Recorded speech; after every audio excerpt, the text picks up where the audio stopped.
Well, thank you everybody for your patience. We're so glad that you're here today with us.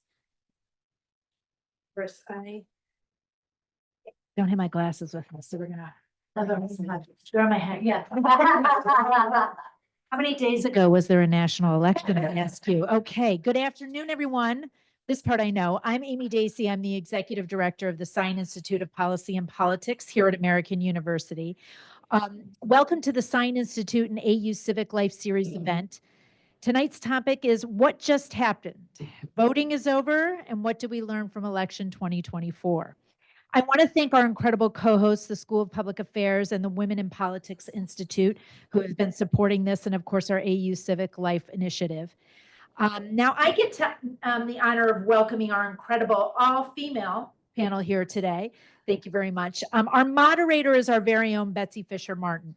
She is the executive director of the AU SPA Women and Politics Institute. She is also an Emmy-winning journalist and TV and news executive. We are so happy to have her here. Let's all welcome Betsy to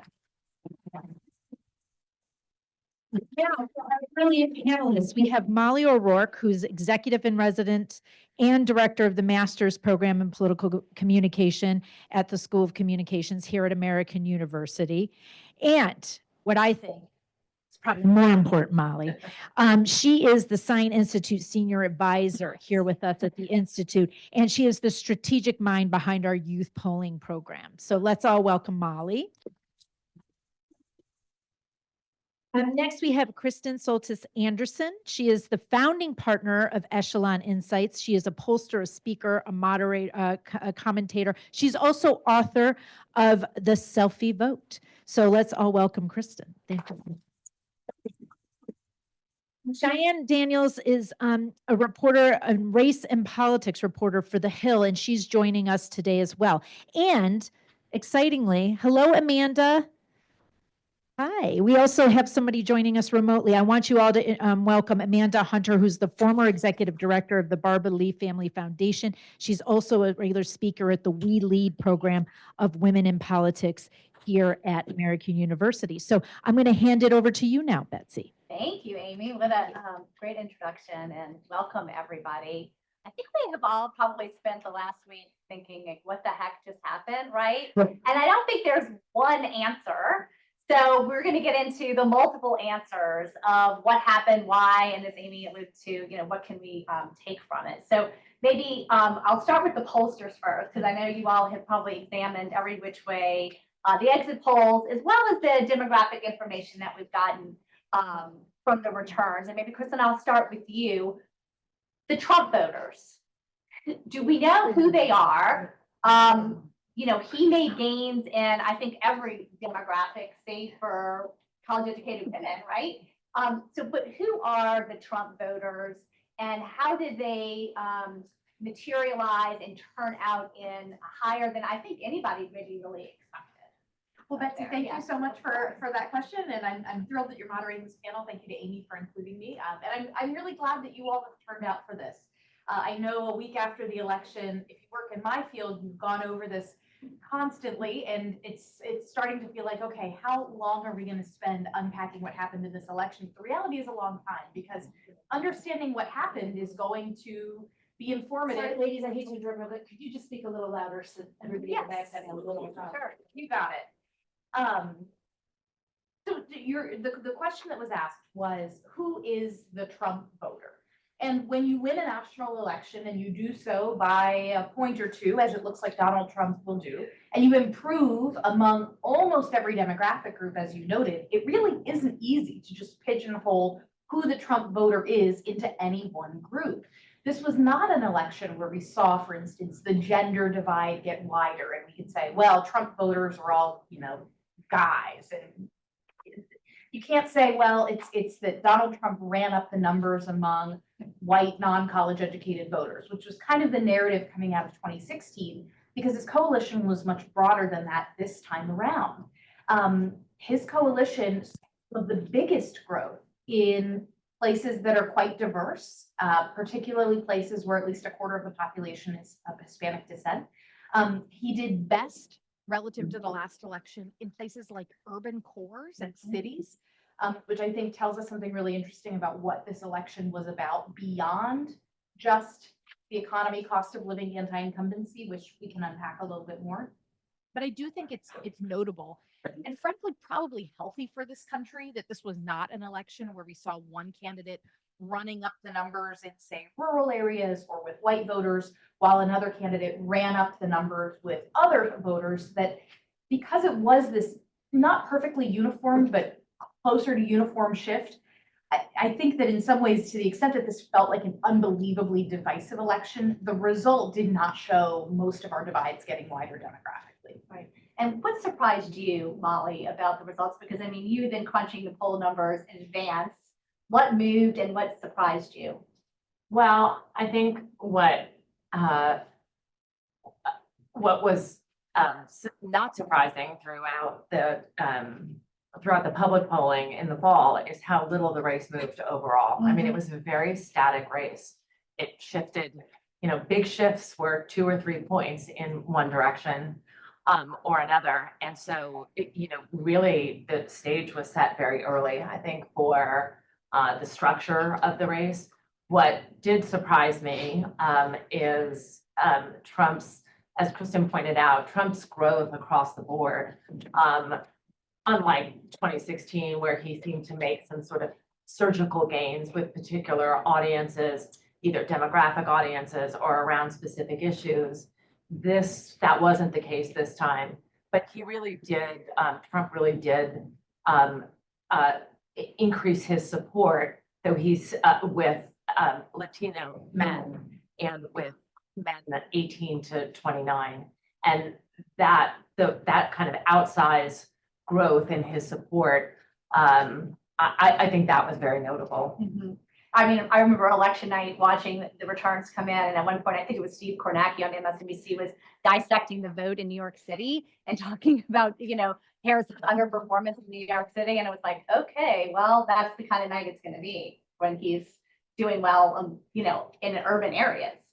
Yeah, I mean, as Kristen said, Yeah. that sort of across the board Exactly. growth, and probably all of you have spent a lot of time watching cable news over the last week, have seen that map, Exactly. that sort of shows the red spread across the country, unlike in 2016, where it was, in pretty targeted areas. Yeah.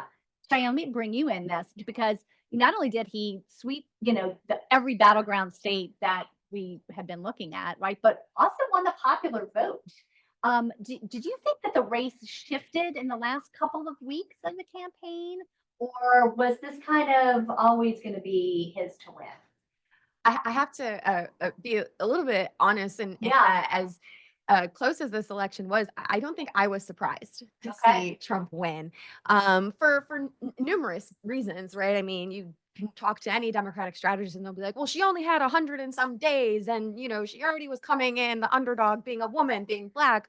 Coming in with the Biden legacy sort of on her back, and people being upset with the Biden administration, sort of all of those things. But I think, when we think about how divisive the election was when it was between Trump and Biden, and then you add in then again those sort of overlaying identities that Kamala Harris had now as the candidate, I wasn't exactly surprised to see that Trump came out the victor. But what I will say is surprising is a little bit of the demographic shift that we saw him improve so much, particularly with Latino men. And I think that was something I was not expecting. I maybe was expecting a little bit of a stalemate, frankly, between Trump and Harris when it came to that demographic. What I thought was very interesting was there had been so much conversation around Black men and whether or not they were going to show up at all, let alone for Harris. And they proved the media wrong on that, where not only did they show up, but they did show up for Harris. I think polling was showing she lost by only 1% from what Biden won in 2020. And so there were little elements that were surprising to me, but the outcome I don't think was all that surprising to me. Yeah. Amanda, let me bring you in because you and I have spent a lot of time thinking about the gender gap in our work on women in politics. And as Cheyanne was mentioning, it didn't pan the way that I think a lot of people thought we were going to have this huge gender gap going on, right? And a lot of that had to do with young people and young men in particular. So what surprised you about that? And how do you think that kind of The Harris campaign sort of maybe building up their vote with women, neglected in fact to appeal to a lot of men that Trump seemed to appeal to. Plus, Trump obviously peeled off a fair amount of women voters as well. Well, thank you, Betsy. And I think it was October, we had released a gender on the ballot poll that showed a big gender gap when we looked at women voters. So I was really surprised that that did not pan out. But in hindsight, it does sort of make sense in that we've seen in our Barbara Lee Family Foundation research that even though we saw women interviewed saying, I don't like Trump, I don't like his personality, I think he's rude, I think he's gross, voters don't need to like a man to vote for him. And also Trump is authentic, even though he might be offensive, he's still authentic to who he is. And we heard that a lot after the election and exit polls just on TV with people saying that's why they voted for him. And we've seen in our work that authenticity is really important too for voters. So I think that makes sense. But I was really surprised. I had thought that abortion was going to be a much bigger driver, just given the data that we had through gender on the ballot. Yeah, Molly, let me bring you into on that abortion question, because I know you spent a lot of time thinking about that as well. It didn't play as big of a role. In fact, I think in the exit polls, 60% of voters said that they supported legal abortion, yet 30% of those actually voted for Trump. And was it because Trump kind of waffled all over the place on the issue and it just didn't resonate as a top threat to people? Yeah, I mean, certainly that was one of the disappointing dynamics for the yeah. Harris campaign and for Democrats overall. I think it is important to point out, though, that in several states that went for Trump, there were successful ballot initiatives. And so I think the result is a lot more nuanced than people are making it out to be. Was there maybe a permission structure of like voting for the initiative, but then? Well, I also think that, Trump was deceitful, but masterful in early October, sort of, muddying the waters to say he would veto a national abortion ban. The public polling in September had showed, what was coming to be a very historic gender gap. And I think the Trump campaign probably read that and knew that they had to do something to, start to shrink that gap. And they did pretty successfully by, sort of being on both sides of the issue after, bragging about being the person responsible for Dobbs and for overturning Roe, and then kind of giving very mixed signals where I also think it was very hard for Kamala Harris, who's very outspoken about her position on women's reproductive health and very comfortable talking about it in a way that Joe Biden wasn't. Right. It still was hard for her to leverage that to her advantage, because it's clear now with the Supreme Court to voters that having a pro-choice president does not mean that Roe is going to get reinstated if we reelect Kamala Harris. It's a long and complicated road, as voters have seen over the last year. And so I think it really just took some of the momentum out of that issue. But I think it's not the right reading to say, oh, it didn't matter. I think it does matter. I just think it's much more nuanced and complicated than the polling looked in early September, where there were a lot more clear dynamics. And what do you think, Kristen, just the issue of economy just outweighed that issue of abortion at the end of the day? Well, yeah, I mean, if you looked, for instance, at the exit polls in a state like Pennsylvania, you asked people, what was your top issue? Abortion and the economy were both somewhat similar in terms of, you had about 30% saying it was their top issue. But I think for this election, you've got to take even one step back further from just the issues themselves, or when we say, what's your top issue? And we give people a list of 6 things, and we say, pick from this list. I got asked a question by Amy Walter, who of the Cook Political Report. She sent me a note a couple of weeks ago. And she said, Kristen, what do you think voters think this election is about? I said, I don't know. Let me ask them. So I did a focus group of voters for the New York Times. It was Michigan voters. And before we kicked off the conversation about issues specifically, I just asked that question. I said, what is this election about to you? And no one said the word economy. They all were talking about things like, I just feel like this country is off track. I just feel like we've got to get back to the values that we used to hold. It was a little bit more 35,000 foot Mhm. level. And that's not to say people weren't then subsequently in the group alarmed about the economy, concerned about the border, worried that there might be an abortion ban, all of those things. But it was this broader sense of dysfunction. It just feels like nothing's working anymore. And if you're a Harris voter, you think Trump is the reason everything feels broken. And if you're a Trump voter, you think only Trump can fix everything that's broken. But it was still that overarching sense of everything feels broken and a little bit crazy. And I just want it to get back to functional again. Mhm. And I think in an election where incumbent parties around advanced democracies around the world are all they're being taken down regardless of ideology, Democrats are held responsible for the feeling of dysfunction that people had.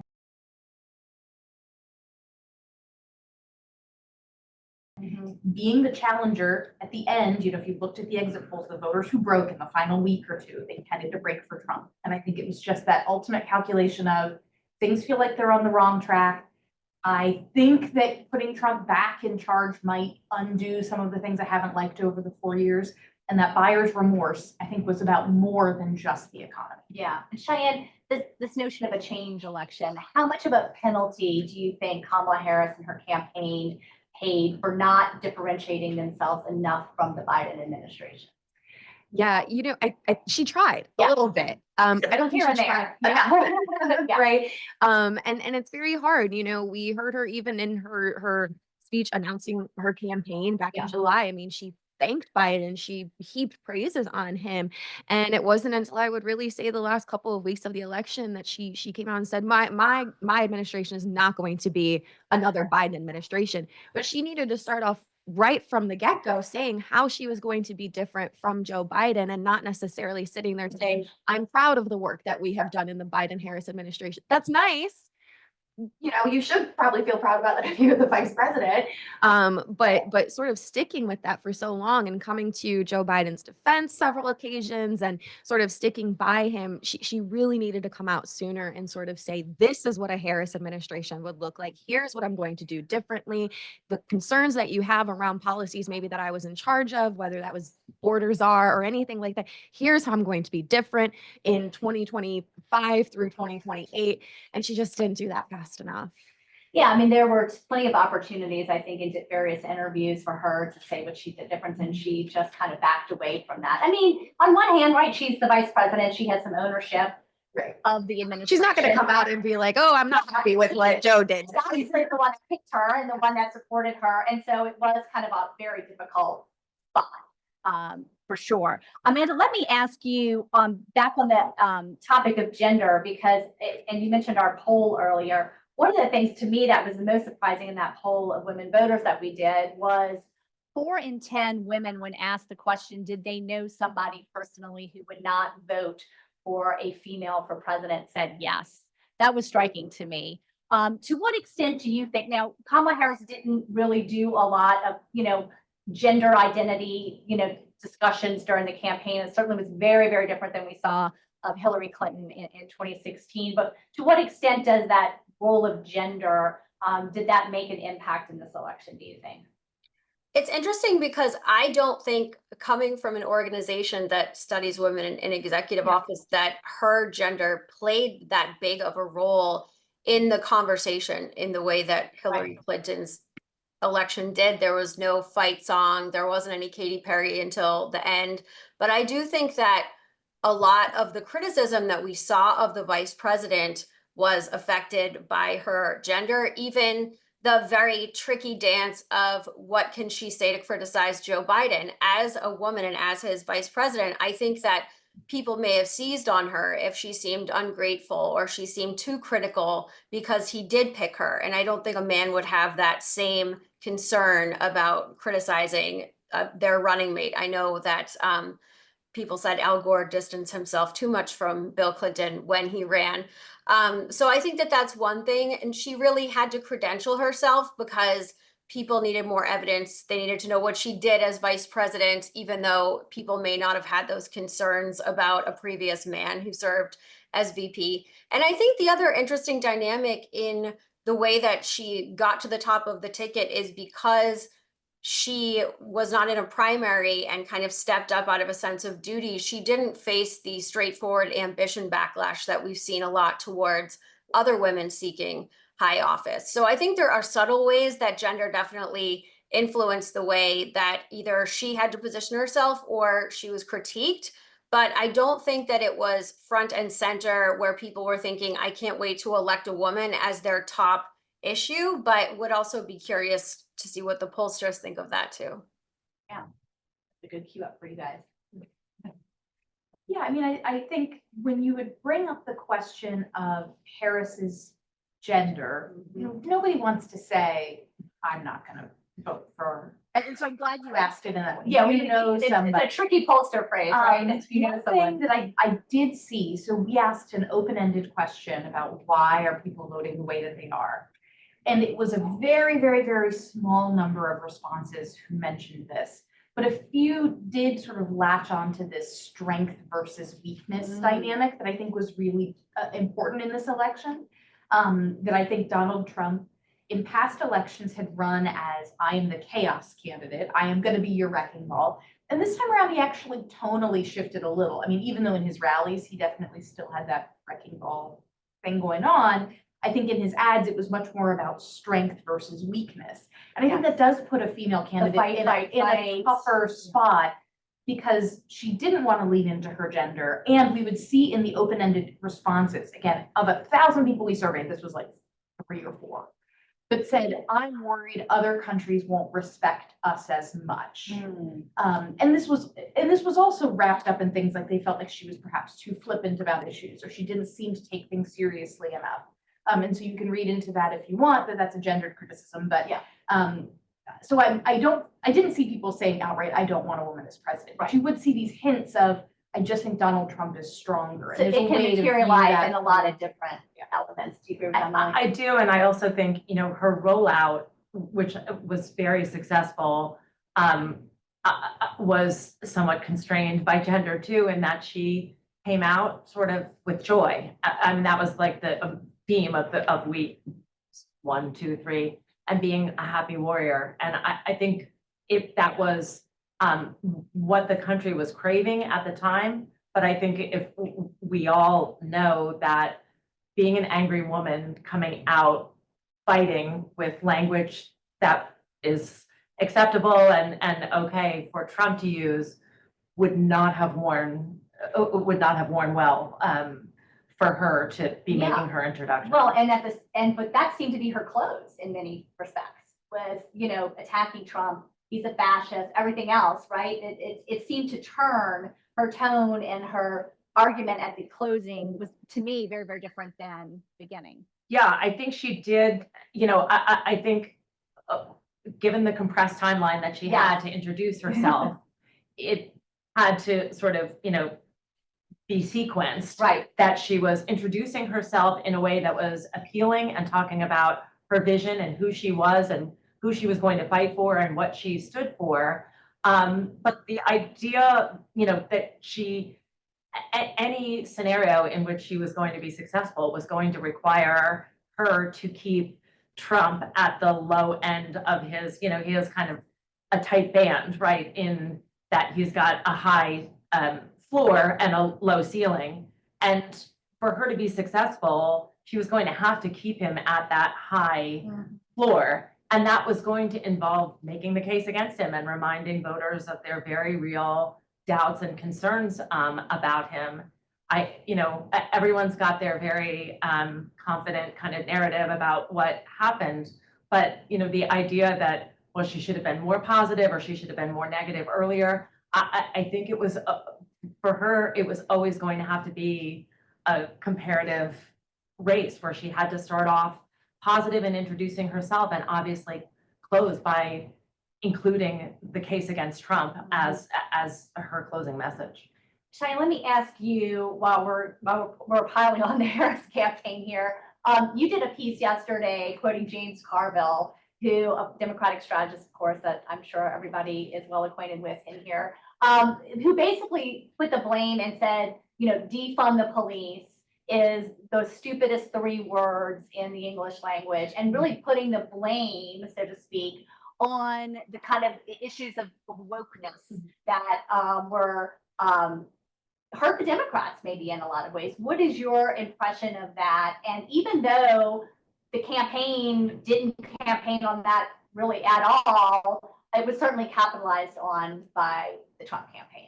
Yeah, so I think I would never go in a debate up against Mr. Dean Scarborough. Just putting that out there. But I do think it is a little bit of a harsh criticism considering that she kind of did the exact opposite. I mean, she spoke so heavily of being a prosecutor to the point where Black Americans were like, we don't want another cop, right? Like that was a huge thing for a really long time for many Black advocates. And so I think it was a little bit of a harsh sort of analysis. But what I do think it sort of indicated is that she could not separate her race no matter what she did in this campaign. The fact that she was Black, the fact that she came out in 2020 and said that she would be interested in finding ways to redirect funding from police departments to other resources in communities stuck with her, going even back as far as her time in the Senate when she talked about wanting to do a case study on reparations, something she spoke little of during her campaign. And I think, you know, no matter what she did, right, there's no way in America to say, you know, this is a Black person running. And I think, you know, even if we think about if it had been Obama, right, and he were running, you know, let's say he didn't run in 2008 or 2012, but if he were up there, there'd be no way to separate his race and the previous comments on racial justice and racial equity. So I think again, it was a little bit of a harsh criticism, but just showed how much race played into this, whether she leaned into it or not. Yeah. Did you want to weigh in on that, Kristen? Oh, okay. Well, let me ask you, because this is a question that I keep hearing from people, including just walking into here today. I was hearing this conversation in the hallway regarding the Latino vote.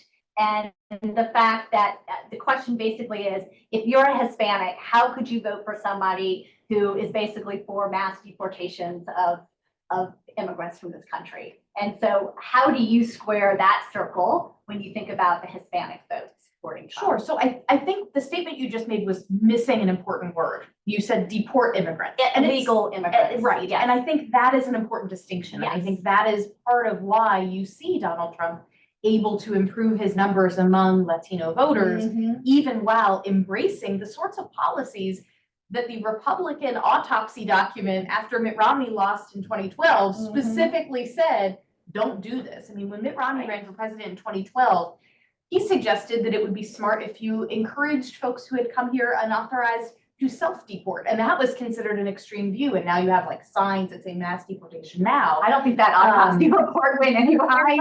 Donald Trump did the opposite of it in many ways, and he didn't read it. Became president. Yeah. And so I think there was just a big misreading by Democrats of what the actual politics of issues like immigration, the interests of working class voters and what they want. I mean, I think about a place like Osceola County, Florida. So I'm from South Orlando. Osceola County is a county with a very large Puerto Rican population. One of the fastest growing places in the country. Lots of folks came there after Hurricane Maria. And it's the sort of place that used to be somewhat light blue, I'll call it. Voted for Joe Biden by, I believe, a 14-point margin.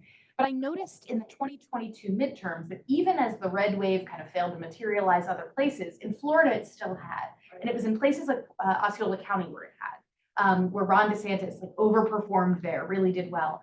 And on election night, I thought, you know, if these comments from the Madison Square Garden rally, where you had this insulting comic get up and he made comments about Puerto Rico, that if you're going to see that have an effect, you'll see it in Osceola County.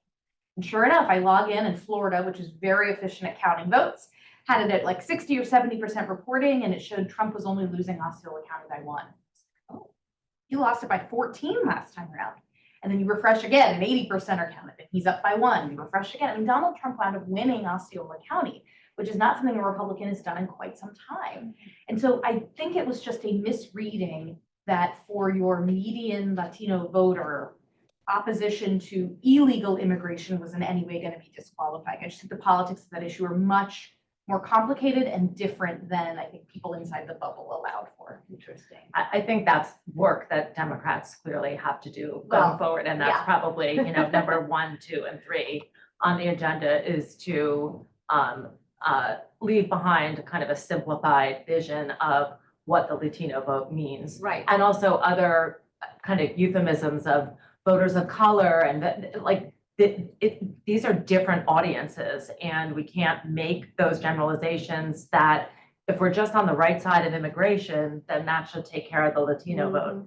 I mean, Latino men are different than women, for example, and what Kristen said about sort of misreading the issue agenda, Donald Trump does, and the campaign said, clearly offensive things about immigrants and about Hispanics, but he stands for a American dream that, and a prosperity in a lot of voters' minds that there's an appeal there and there's an attraction, and I think Democrats need to be able to do more to make those connections and to stand for that same kind of opportunity agenda that right now they're just not seeing. Yeah, what else is in that Democratic autopsy report that probably is getting written right now? Yeah, Yeah. well, it'll be interesting Yeah. to see. I think it's only a week and everybody's already written their version of it. Yeah. And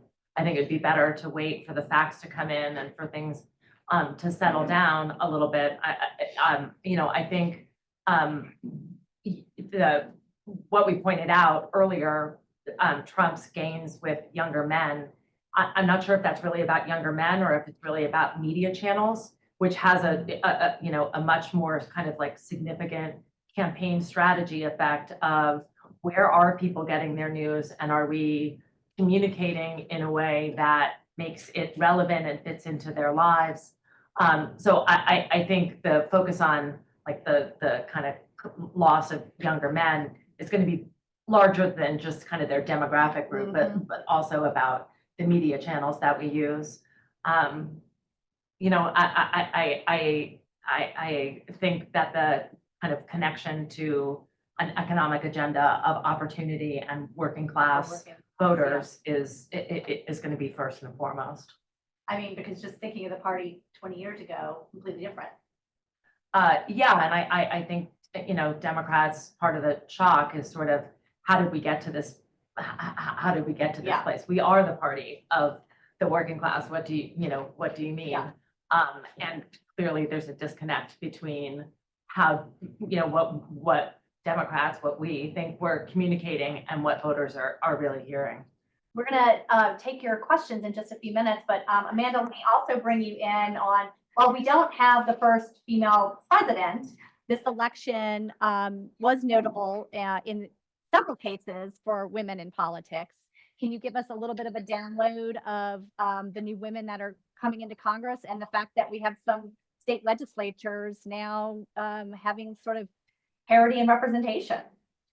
Absolutely, yeah. There were several milestones for women in politics down ballot this election, including, like you said, I believe there are 3 state legislatures now that are 50-50, which is pretty amazing. It looks like obviously they're still going through some of the tabulation for House races, but it looks like we're not going to break any records in terms of House and Senate representation for women, but we will have one more woman governor. So we will have a record 13 women governors. And then fun fact, in January for 2 weeks, we'll have 14 when the Lieutenant Governor Bethany Hall Long becomes governor for 2 weeks when the governor becomes mayor. So that will be our high watermark. I think also 2 really notable things that people will study for years to come are Nikki Haley's debate performances and the vice president's debate performance, because we've seen in our work for years that women are punished for going negative and women have to be very careful when contrasting with opponents. And I think both candidates were a masterclass in moderating their facial expressions, moderating their tone of voice, looking impeccable, all of the incredibly high and unfair standards that people have towards women, they exceeded. And I think the confidence that the vice president exuded during her debate without ever rolling her eyes or looking angry or anything is something that women will study before their own political debates for years to come. And we have 2 Black women now in the US Senate as well. Yeah, and that is also a record and also doubles the record for Black women in the Senate, since we have only ever had 3 before, right? 2 elected. And I would add too, I think the other thing in addition to Angela also Brooks and Lisa Blunt Rochester, who both made history from their own states just by being elected, in Yes. addition to now 2 sitting Black female senators. I think we also see our first openly gay Latina House member, as well as the first openly transgender female who was elected as well. And so, An AU alum. yes, absolutely. Certainly right.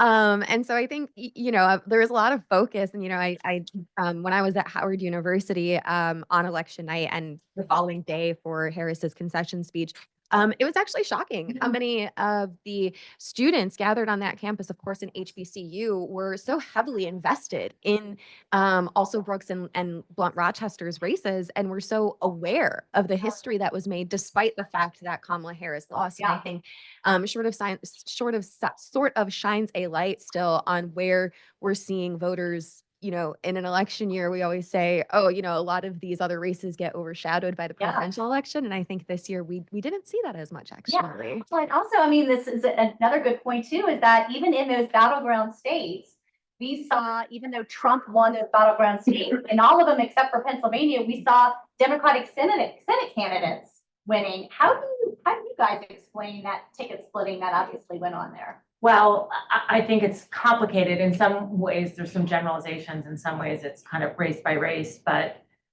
those Democratic incumbent Senate candidates in the summer thought they were going to be running with Right. Biden at the top of Right. the ticket. And they knew they were going to have to outperform Biden by several points in order to be successful. So I think they were preparing their own race and not to, protecting themselves against being nationalized from an early point. I think, like, for example, in Michigan, Elise Slotkin, where EVs were, very much a part of the conversation and being used to kind of attack Democrats, both her and Harris, she cut her own very clear ad about, I don't support EV mandates.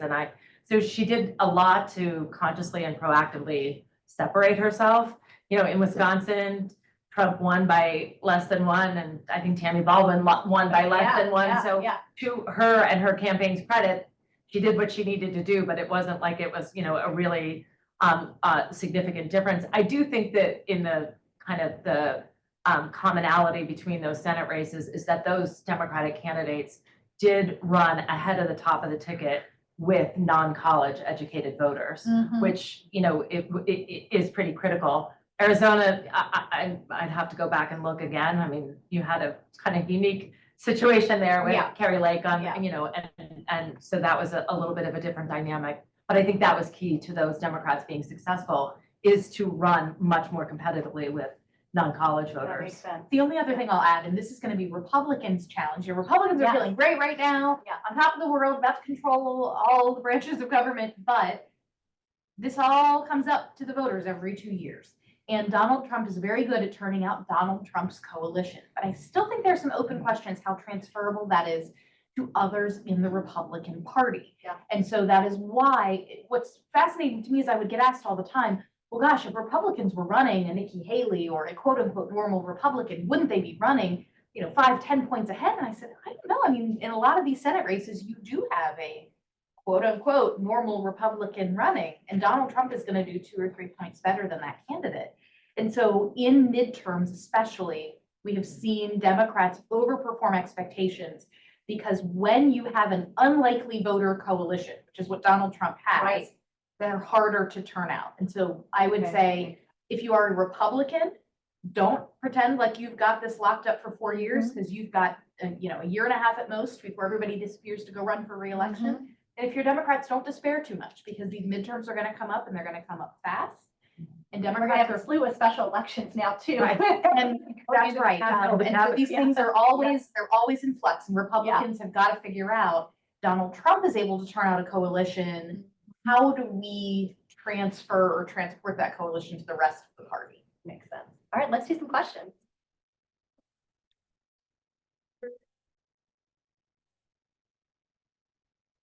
Hi, my name is Kendra Dooley. I'm an SBA student here at American University, and I wanted you guys to kind of explain a bit looking at the numbers.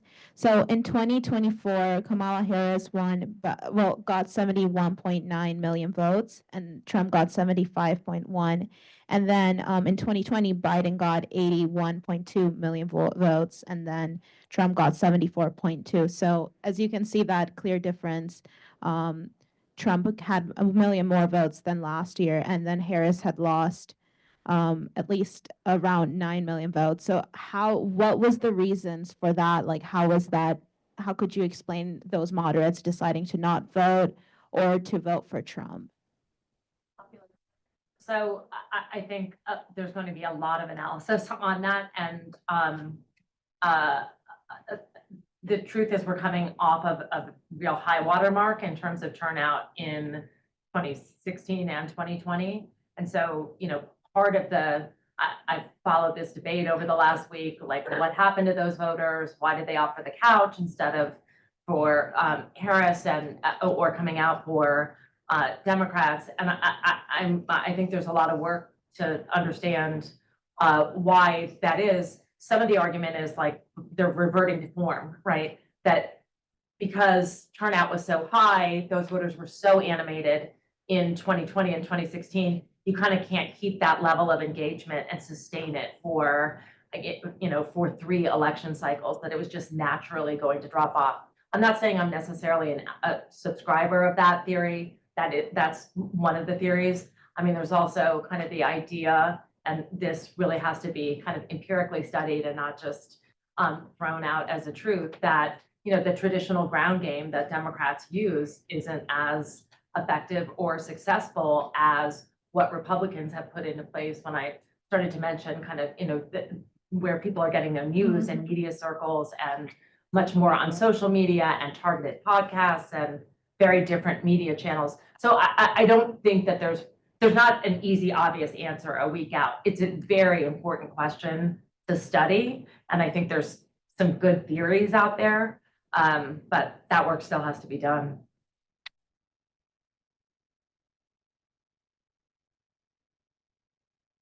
Hi, my name's Eli. So obviously Republicans are taking this trifecta and the margins and even when the popular vote as a mandate. I've heard multiple people, even Republican strategists, saying like, be careful not to overread what this election said. As you said, like a lot of Democrats won in states that Trump won by some points. I think Arizona went to Trump by 5, and Gallego won it by like a couple thousand votes. It was close, but he still won it. How do Republicans avoid like not, especially usually Trump is very like overzealous about like what he wants to do and tries to do a lot more than necessarily is doable, and obviously Republicans want to do a lot more. So I guess my question is, how do they avoid like overreading into this election? So Donald Trump and the Republicans have a big challenge in my view, and they've had, the expectations are fairly high to the extent that they won a lot of voters who felt buyer's remorse, that they had voted for Joe Biden because they wanted some kind of normalcy. I want the adults back in charge. I want to break from the chaotic Trump years, and then felt that they didn't get that. When those voters shifted back to Trump, if I asked voters at the end of the Trump presidency, did you approve or disapprove of the job Trump did as president? His numbers were a lot lower in January of 2021 than they were in October of 2024. The people's memory of his presidency was, actually, I remember it being pretty good. So the expectations are going to be very high that he's going to deliver peace and prosperity. And if he doesn't, voters will hold him to account for that. Because there are some voters that are in his coalition for ideological reasons. They want to see him put points on the board for, dismantling the bureaucracy and all those sorts of things. But there are a lot of voters that don't care about dismantling the bureaucracy. They just want groceries to be cheaper, and they don't want to be worried about foreign conflicts. And so that's the tough balance they're going to have to strike. There's a robust history in American politics of people getting elected, assuming they have a mandate, putting forward some kind of bold something or other that voters then go, oh, that's not actually what I wanted. You had George W. Bush and his reelection do that with Social Security reform. And then you had Obama with the Affordable Care Act. That was something he felt very strongly he had a mandate to do. I think now in hindsight, I don't think Democrats would say, oh, it was bad of us to do the Affordable Care Act, but they paid a political price for it in a very big way in that 2010 midterm. And so there is a pretty strong historical pattern of presidents coming into office saying, America loves me, I'm gonna do big, bold things. And then America going, well, wait a minute, hang on. Right, It's your political science professors would call it thermostatic public opinion. America works like a thermostat. Everybody says, oh, it's too cold in here, let's vote for hot. And then all of a sudden hot comes into office and they're like, too hot, I'd like it to get cold again. And so the public works like a thermostat. I firmly expect to see that show up in polls about a year or two from now. And that's why the midterms are usually tough for the first term administration, right? Okay, let's see who else has questions. So oftentimes Pennsylvania is called the bellwether for the rest of the country. And I think, again, we expected that with what the media was saying. Do you think that that's still true today, that, that Pennsylvania is the bellwether of the country? And should we keep expecting that when we saw a blue wave just in the midterms? I don't got a great answer. I mean, Pennsylvania was always going to be critical to Harris's, path to victory, given that she lost all of the battleground states. It's hard to say that Pennsylvania was the linchpin. I think, how Democrats felt on election night is that when they saw that Pennsylvania wasn't coming in, because it came in a little earlier, or at least partials did a little earlier, there was, a feeling of real despair that this wasn't going to go well. But, because of the number of electoral votes, and yes, it's going to continue to be, I think, a bellwether. But I think that the other, those other states are going to be incredibly competitive too, and they have different demographic compositions. And so there's going to be a lot of recalibrating of strategy around I that. feel like this has always been flux too. I mean, as a born and bred Florida woman, as a swing state, Right. not when Florida was voting like to the right of Texas or, I mean, these things are always in flux. The other thing to remember about Pennsylvania is I think we're actually not going to be paying that much attention to Pennsylvania in the midterms because you won't have a Senate race. Josh Shapiro is pretty popular as governor. The Republicans will mount a challenge, but whether that will be one of the hot races remains to be seen. And then the 2028 question depends on who's on the ticket.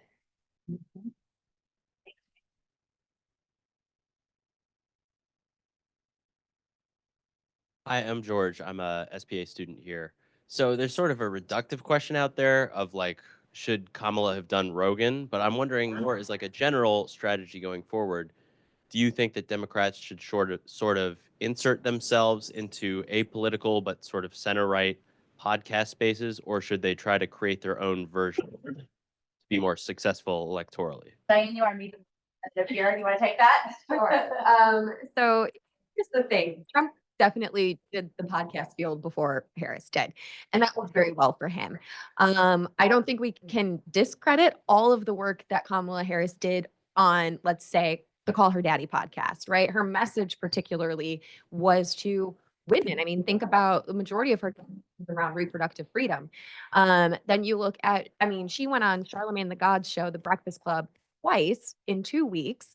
A town hall specifically designed for Black voters. So Harris's goal in going on these specific podcasts, these specific shows, even Howard Stern, she was trying to speak to her base, but also the base that she needed to get that coalition, right? So going on the Breakfast Club is speaking to Black voters, but specifically Black men who she needed. You look at the Call Her Daddy podcast, it's speaking to women and telling those women, you need to come out and turn out the men in your life too, to vote for me. So, the question of does she need to go, or do Democrats need to go to the more moderate, maybe apolitical side, I think runs the risk of, are you even speaking to anybody who would want to vote for you anyway? Or are you wasting your time? Or is this going to be one of those things where it's like, why aren't you coming and talking more to Black voters or to Latino voters who feel that you don't show up until you want something from them 2 weeks before an election? And so I think she might receive a lot of criticism for the media that she did go on, but don't forget, she also did sit down and do her 60 Minutes interview. She did the traditional things that I think can't be ignored. And then she said, who are those that I need this coalition to get me elected to? And that is who she tried to speak to. She did Fox News too. And she did do Fox News, which I think But no, she didn't get much of a word in, but she did it. surprised many of us to Yeah. hear that she was going to give that a chance. Okay, I think we have time for one more. Yeah, this will be our last question. Hi, my name is Ella. I'm a student here at AU. So, really, Harris and her campaign sort of de-emphasized the role of her race and gender, but you have alluded quite a bit of like how those two factors did play a role. But would be interesting to hear more about sort of how their intersection played a role in how this election turned out, and any thoughts on how this might have repercussions on future possibilities of electing a woman, or especially a woman of color. Thank you so much. Amanda, you want to hit that? Sure, that's a great question. Thank you. I mean, I think that there was a lot of pressure on Vice President Harris to address her identity in total. And it was a double-edged sword in some ways as well, leaning into gender. I think that she was, in talking about her background and introducing herself in her videos during the DNC, she talked about her mother being an immigrant. She talked about her father being from Jamaica. She was clear about her background, but it wasn't something that she leaned into as a theme or as a leading theme on the campaign trail. But I think that it was also important that when Trump said horrible racist things about her and about others, and a lot of the even just the general critiques that he threw out were very veiled and full of dog whistles at times, and that was a really low point of the campaign. But I think that the vice president really succeeded in showing strength and warmth, which we know that voters need to see from women when they seek executive office. And I would hope that this would not negate the ability to run another woman in the future, especially as we were just pointing out all of the women who did break barriers down ballot, including 2 Black women elected to the Senate. And we always point out when the foundation was up and running that men lose elections all the time, and no one says that we shouldn't run men for president anymore. So I think that that's a slippery slope if that's the takeaway of this election. Cheyanne, you cover these issues. You want to weigh If in? I could add Yeah. quickly on the aspect of her race, I think she had a very fine line to walk here, right? If you remember in 2008, 2012, Obama didn't talk much about his race. I mean, there were moments, if you even read his autobiography, and talking about grandmas and aunties coming up to him and saying, "You're putting your family at risk." And as a woman of color, Harris, probably felt that even more so. And in many of the women that I spoke to, from Black Pack with Adrienne Shropshire to Gabrielle Wyatt with the Highland Project, there was a very real fear from Black women about what Harris was about to undergo by taking on the mantle of becoming the Democratic nominee. And it was very interesting when I interviewed Clyburn for the Switch Up podcast, and the comments that Trump made questioning whether or not she was Black came up. And he mentioned, there's a certain element that Black folks learn about, which is you don't give time to the racism, right? You can't buy into it. And so she had to be able to walk this line where she could say, I'm a woman of color, I'm a proud Black woman. And she did that by talking about being an HBCU graduate, by talking about being an AKA, by holding her election night and then concession speech at Howard University. All of those things, were that subtle way of her really showing off her identity as a woman of color. But I will add to this, Black women knew what was coming, specifically what she was going to deal with, the rhetoric she was going to face. And there are some out there, and I actually reported on this a little bit, who said that until we have a white female president, we will not have a Black female president, that Black women cannot achieve something before white women do. And so I think the issue of does race transcend gender did come up a little bit in this year's election. Well, there are a lot of people who also think that maybe the first woman president would have to be a Republican. Yeah, too. Yeah. I mean, there's that school of thought as well. So anyway, as Molly mentioned, this is a discussion that is going to continue on for months and months, years and years. But we are grateful that you all spent this afternoon with us. And Amy, do you want to have some? Yeah, we'll closing just comments? finish out. Can we thank Betsy and Molly and Kristen and Cheyanne? We're absolutely honored to have you here and spend some time, and Amanda too, virtually. I know it's not always easy. You did an amazing job, being with us. This is a part of the Civic Life initiative that we're doing, here on campus. We have the chairman of the steering committee, Professor Tom Merrill, here, and wants to encourage you to go to the website. There's a lot of events coming up. We have an event next week. It's a virtual event next Tuesday at 1 that's going to talk about presidential transitions. These are all things about the process and understanding. The other thing that we always say at the Sine Institute, it's even more important, the fact that you took the time today to come and to learn about what was happening speaks volumes. But what we do when we leave this room matters even more. So continue to have conversations about, this election and about what's happening. And, there's a lot of resources on campus too. I know we've got a week of kindness as well. And our professors are going to be talking about, there's going to be a lot more programming on this. I also really want to encourage you to find, we have this incredible panel that speaks on these issues all the time. So go to the Hill, reach out, follow Cheyanne. She does incredible work. Kristen, you're always on TV and looking sharp, and Molly, you're on there too. So literally look to see what they're saying. And of course, Betsy is commentating a lot, and Amanda will be looking out for, all the work you're doing, and I'm excited to have you be involved again in the Women and Politics program. Again, thank you for all you did to take time to do this. Keep the conversation going. And one more round of applause for the